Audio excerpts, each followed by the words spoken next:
Objectives are usually very different, but the motivation is the same. Amateurs and professionals meet on the Dakar, and for all of them, this rally is above all an incredible challenge.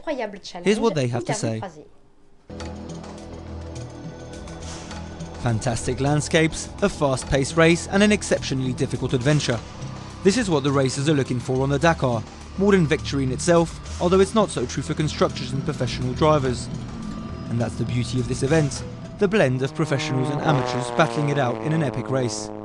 Two very different worlds coming together in the bivouac and on the roads. Two radically opposed worlds, target-wise and budget-wise, but both human nonetheless.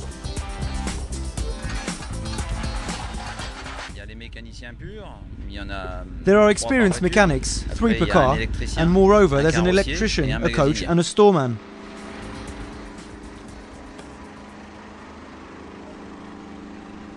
I'm the guy who does everything. I'm the navigator mainly, but I'm also the mechanic.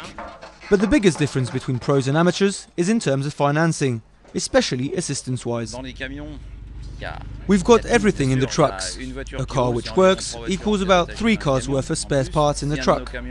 But if one of our trucks quits and we lose a part, we can't afford to lose the car. This means the spare parts have to be multiplied in order to be able to finish the rally in good conditions, even if we lose a truck. We keep our spare parts to a minimum as we don't have enough room in our 4 trunks. So we only have 1 spare of each part, except for the shock absorbers. We have 4 of each for the front and back of the car. We also have about 4 air filters, and regarding oil jerry cans, we should have enough for the whole race. So with such a gap in terms of funding, the amateurs don't compete in the same league as the professionals.